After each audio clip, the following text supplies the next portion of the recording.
Zeus stood atop the windswept cliffs of Mount Ida, lightning flickering in his clenched fist. He had grown in secret, far from Olympus, raised by spirits and stars, by whispers of vengeance and ancient songs of fate.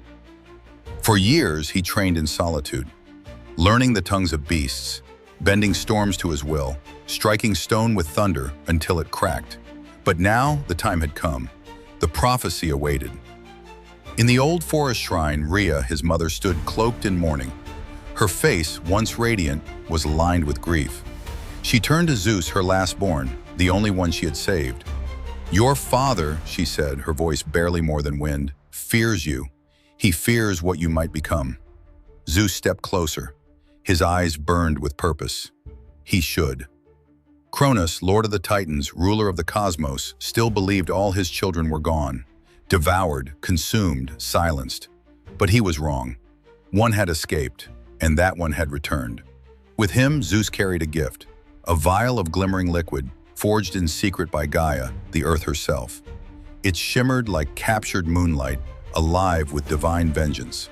Zeus entered the great black palace of Cronus, not as a warrior, but as a stranger with flattery. He poured the potion into the golden cup. Cronus drank deeply. Then the sky trembled. A cry echoed through the marble halls as the Titan clutched his chest. And then, retching, howling, he fell to his knees. One by one, the swallowed gods emerged from his belly. First came Hestia, glowing like the sacred hearth flame, eyes wide with reborn clarity. Then Demeter, wrapped in green and gold, life blooming in her wake. Hera followed, proud and regal, still defiant despite all she had endured. Poseidon roared as he was freed, his very breath summoning mist and storm. And last came Hades, silent, shadowed with eyes like endless night. They gasped, disoriented, but alive.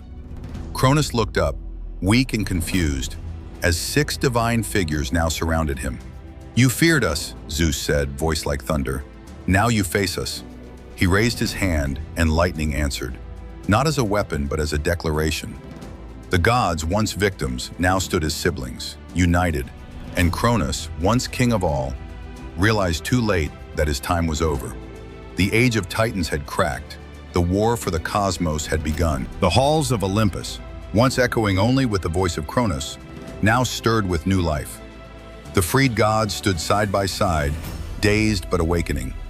Their spirits, once smothered, now surged with divine memory. Hestia rekindled the sacred flame. Demeter touched the soil, and the stones cracked open with blooming vines. Poseidon summoned a whisper of ocean winds. Hades said nothing, but the shadows around him listened. Hera, regal as ever, stepped toward Zeus. "Why now?" she asked. "Why save us?" Zeus's voice was steady. "Because your time isn't over, his is." The 6 Olympians gathered in a circle beneath the sky, and there, beneath the stars that had watched their suffering, they made a pact. Never again would Cronus rule in silence. Never again would a father devour his children. And so the rebellion began. But war was never simple. The Titans, Cronus's brothers and loyal generals, still ruled the corners of the world. Coos, Hyperion, Creus, Iapetus, mighty beings forged in primordial power. They would not surrender their thrones to children born of prophecy. The call of defiance echoed across the cosmos. From the edge of Tartarus to the peaks of Othrys, tremors shook the fabric of creation.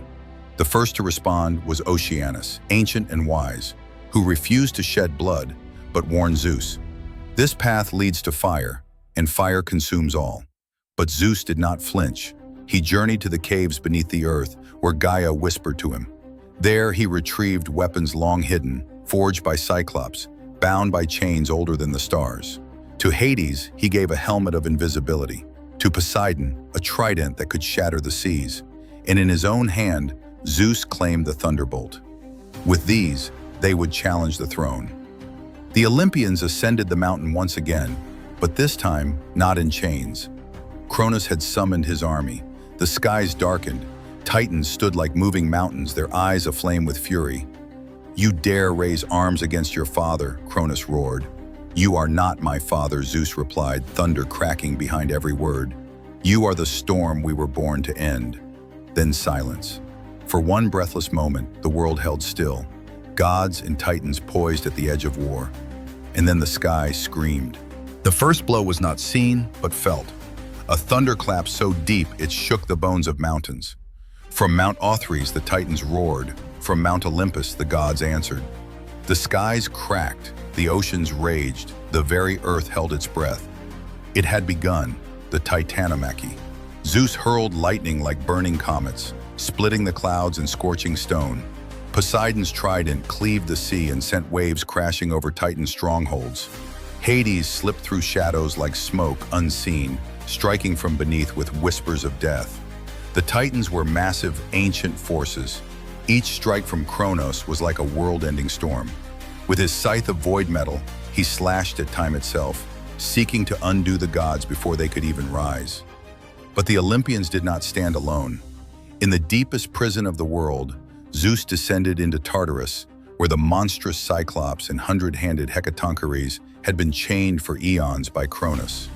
"Fight for us," Zeus said, "and I will set you free." The ground trembled as they rose.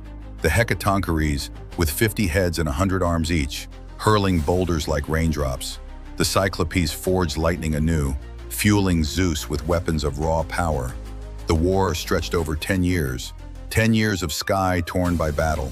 10 years of mountains leveled, forests burned, seas drained. Gods fell, titans bled. The world cracked and healed again. Morality blurred. Heroes turned ruthless.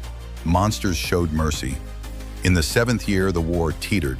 No side could claim victory. Cronus, furious, called upon the primordial night, Nyx, and for a moment, the gods faltered under her suffocating darkness. But Gaia spoke once more. The earth herself rose against Cronus, her own son, furious at his betrayal of creation. And in that chaos, Zeus struck, not with rage, not with pride, but with justice. The bolt he summoned then was unlike any before. Born of sky, fire, and fate, it crashed upon Cronus with a sound that split the age in two. The king of the Titans fell, Olympus shook, Othrys crumbled, the storm ended, the war was won. But peace was still far away. For now, a new age had dawned, the age of the Olympians. And at its center stood Zeus, king of gods, with thunder still crackling in his hand. Enjoyed the story of the gods? Then subscribe to Greek Saga Zeus and don't miss the next episode, because it's coming faster than Zeus's thunderbolt.